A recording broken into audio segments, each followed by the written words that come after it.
तो ये तो बहुत सारा व्यापारी का एक तरह से बहुत बड़ा शोषण है पूरी तरह से व्यापारी का। उसकी सारी कार्रवाई जो है लास्ट क्रेता के विरुद्ध कर दी जाती है, जबकि होनी चाहिए उनके विरुद्ध जिन्होंने टैक्स जमा नहीं किया है गवर्नमेंट को। जबकि मैं टैक्स भी देकर आ रहा हूँ, बैंक से पेमेंट भी कर रहा हूँ, माल भी मेरे यहाँ आया है, इसके बावजूद भी ये मानते हैं कि आपने जो है फर्जी ट्रांजेक्शन किया है। नमस्कार, जय हिंद।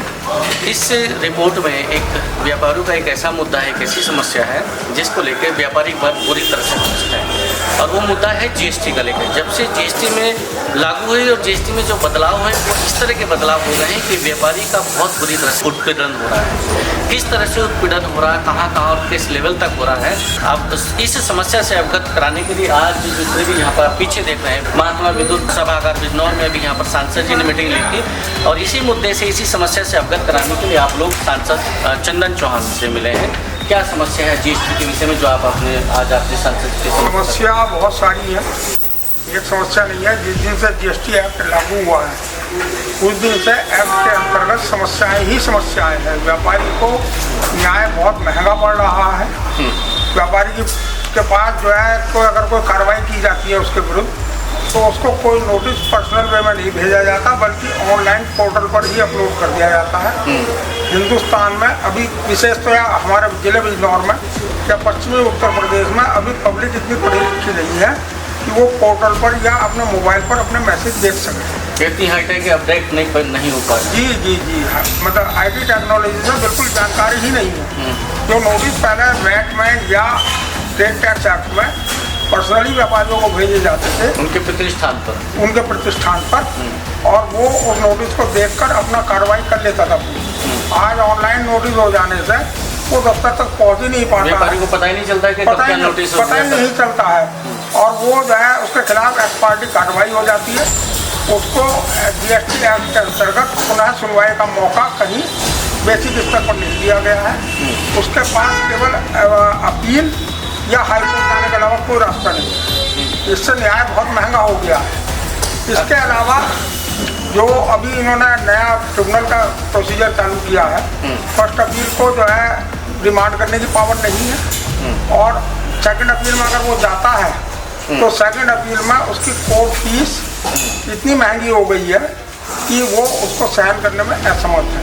अभी इसके अलावा और बता रहा हूँ मैं, सेकंड अपील में इन्होंने एक जो सबसे मतलब कष्ट देने वाला प्रावधान किया है, वो ये किया है कि हिंदी भाषी प्रदेश में या राष्ट्रभाषा हमारी हिंदी है, वहाँ पर उन्होंने पूरी कार्रवाई अंग्रेजी में करने की कंपलसरी कर दिया है। मतलब नोटिस सारा उसमें आएगा, इंग्लिश में आएगा, जो जवाब दाखिल होगा, कोर्ट में अपील करेगा, वो सब इंग्लिश भाषा। जी जी जी जी जी जी तो इसको लेकर जो है हम इन समस्याओं को लेकर माननीय सांसद महोदय से मिल रहे हैं। अच्छा, कुछ जीएसटी की विसंगति को लेकर मुद्दा था कि अगर कहीं से बाहर से माल खरीद लिया और उसने अपना कोई बिल अपलोड नहीं किया जीएसटी पोर्टल पर, अपना नहीं रिटर्न फाइल किया, तो उसको ITC वगैरह का कुछ लाभ नहीं मिल पाया। ये क्या ऐसी ऐसा बिंदु है कि मैंने माल जिससे खरीदा है और उसने किसी वजह से उसने अपना जो है अपलोड भी कर दिया, उसकी ITC हमें मिल जानी चाहिए, लेकिन जिससे उसने खरीदा है उसने अपना टैक्स गवर्नमेंट को नहीं दिया, ना GSTR-1 पर अपलोड किया उसने,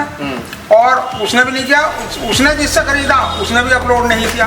उसकी सारी कार्रवाई जो है लास्ट क्रेता के विरुद्ध कर दी जाती है, जबकि होनी चाहिए उनके विरुद्ध जिन्होंने टैक्स जमा नहीं किया है गवर्नमेंट को। जबकि मैं टैक्स भी देकर आ रहा हूँ, बैंक से पेमेंट भी कर रहा हूँ, माल भी मेरे यहाँ आया है, इसके बावजूद भी ये मानते हैं कि आपने जो है फर्जी ट्रांजेक्शन किया है। अपील का क्या मुद्दा होता है? क्या अपील लोकल पे चल जाती है? सब अलग अलग बता रहा हूँ। जहाँ एडजुडिकेटिंग ऑफिसर के आदेश के विरुद्ध अपील की जाती है वो तो लोकल स्तर पर ही हो जाती है। जैसे चांदपुर की अपील बिजनौर में होती है, बिजनौर में ही है प्रथम अपील का हेडक्वार्टर। और इसके बाद एक समस्या ये आती है कि जो रास्ते में माल जाते हैं, रास्ते में पकड़े जाते हैं सदर दल द्वारा। अगर सपोज करो कोई फर्म आंध्र प्रदेश की है और बिजनौर के अधिकारी ने उसको जो है पकड़ दिया, तो इसकी अपील उसको आंध्र प्रदेश के व्यापारी को बिजनौर में ही करनी पड़ेगी। या बिजनौर के व्यापारी का माल आंध्र प्रदेश में पकड़ा गया तो आंध्र प्रदेश में जाकर ही उसको अपील करनी पड़ेगी। ये बहुत बड़ी समस्या है। व्यापारी 10 जगह जो है अगर माल बेचता है, 10 जगह माल पकड़ा गया तो पूरे देश में उसे 10 जगह जाके अपील करनी पड़ेगी। 10 जगह एडवोकेट करने पड़ेंगे अपनी सुनवाई के लिए। 10 जगह एडवोकेट ढूंढने पड़ेंगे। GST पोर्टल पूरी तरह से इंग्लिश में बनाया गया है, ये जबकि भारत में तो हिंदी अंग्रेजी वैकल्पिक होनी चाहिए, अनिवार्यता तो अंग्रेजी की नहीं होनी चाहिए। कार्रवाई क्या हो रही है पता ही नहीं चल पाता व्यापारी को, क्योंकि भाषा उसकी समझ में आती है। भाषा समझ में नहीं आती उसे, वकील कितने लोगों के नोटिस देखेगा एक बार में। दूसरा एक समस्या ये है कि अगर व्यापारी पे केवल 100 रुपये की भी कर पहुंचना है तो उस पर मिनिमम जो उस पर पेनल्टी लगेगी वो 10-10 हज़ार की बना रखी है इन्होंने। मतलब किसी पे कर अगर 100 रुपए हाँ। या 200 या 1000 निकल रहा है तो मिनिमम पेनल्टी इससे कम ही नहीं है। इससे कम पेनल्टी नहीं है। अच्छा। तो ये बहुत घटिया बात है। बिल्कुल। और 10 साल से चल रहा है, ये 9 साल से चल रहा है, और ये गब्बर सिंह टैक्स कहना इसे बिल्कुल सही है। तो क्या इसकी कोई बाद में कहीं हाई कोर्ट या कहीं अपील नहीं होती, वो हाई वापस कोर्ट- रिफंड नहीं होता? हाई कोर्ट जाना तो बहुत महंगा है ना, वहाँ का वकील तो 20,000 50,000 लेता है। अब जिसकी कर का मामला ही 10-20 हज़ार का है, वो हाई कोर्ट कैसे लगाएगा? बिल्कुल। उसकी तो मजबूरी बन गई ना।